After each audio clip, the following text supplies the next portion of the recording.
한국인은 냄비 근성이다.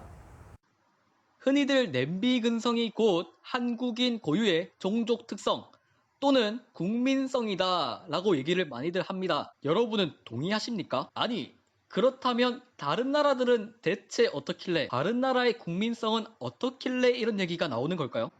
또는 흔히들 외국인과 사고방식이 다르다라는 것을 어디선가 한 번쯤은 겪어봤을 겁니다. 자, 그렇다면 대한민국과 사고방식 그리고 국민성이 비슷한 나라는 대체 어딜까요?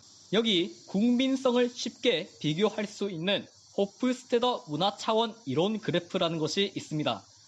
링크는 설명란을 참고 바라겠고요. 완전한 비교 방법이 아니기 때문에 재미로만 봐주시면 감사하겠습니다. 사용 방법은 검색란에 국가명 2개 이상을 넣으면 쉽게 비교가 가능합니다. 자, 비교하기 앞서 이 그래프는 6가지 분류 기준이 있는데 용어부터 알아야 합니다. 먼저 권력거리 지수입니다. 쉽게 말해서 얼마나 수직적이냐 아니냐를 말합니다. 작을수록 민주적이고 클수록 가부장적 또는 전제적임을 뜻합니다. 다음은 개인주의입니다. 세 번째로는 불확실성 회피지수입니다. 즉 불확실하거나 애매한 것에 대한 사회적 저항력입니다. 높을수록 불확실성을 최소화하기 위해 법과 규제가 엄격합니다. 네 번째로는 남성성, 여성성입니다. 잠깐! 남성성, 여성성 저 혹시 아닙니다. 젠더 갈등 절대 아닙니다.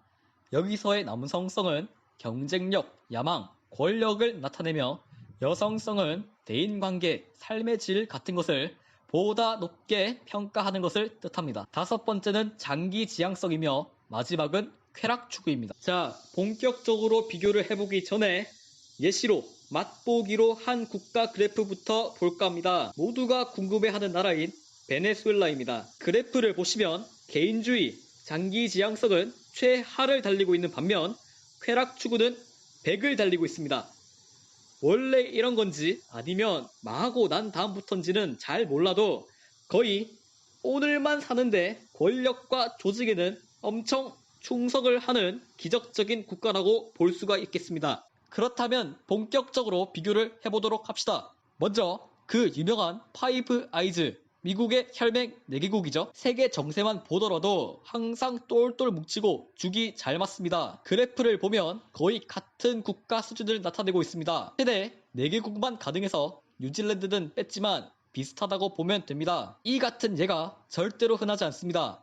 거의 같은 국가로 여겨질 정도입니다. 실제로도 언어는 영어를 쓰며 앵글로색슨족이 주류며 영국의 식민지였으며 기독교를 믿고 섬나라 또는 인접한 나라가 미국뿐이라는 공통점을 가지고 있습니다. 잠깐만요.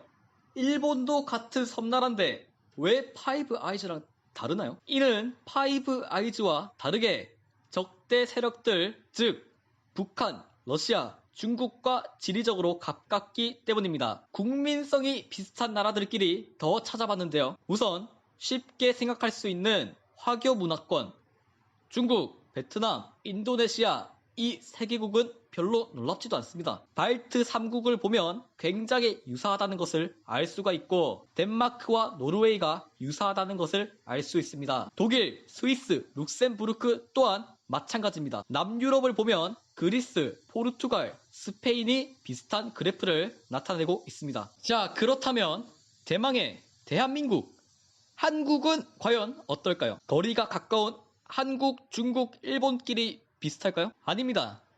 비슷한 게 몇 개 있긴 해도 서로 아무 상관없는 나라라 해도 무방할 정도입니다. 그렇다면 국제 결혼 순위가 높은 동남아 국가와 비슷할까요? 역시 아닙니다. 심지어 같은 유교권 국가, 한자권 문화권인 베트남마저 다른 모습을 보이고 있습니다. 형제의 나라 터키와도 같은 냄비 근성으로 엮이는 남미와도 다릅니다. 그렇다면 한국은 도대체 어느 나라랑 가장 비슷할까요? 한국과 가장 비슷한 나라는 다름 아닌 카자흐스탄 그리고 러시아였습니다. 사이트 내에 뜨는 모든 국가와 비교해봤는데도 두 국가가 가장 유사했습니다. 예상한 것과 많이 다르죠? 옆나라 일본도 궁금해서 더 찾아봤습니다. 의외로 같은 섬나라여서 자주 묻기는 영국과는 전혀 다른 모습을 보이고 있습니다. 일본같이 남성성, 불확실 회피성, 그리고 장기 지향성 모두 높은 유사한 국가는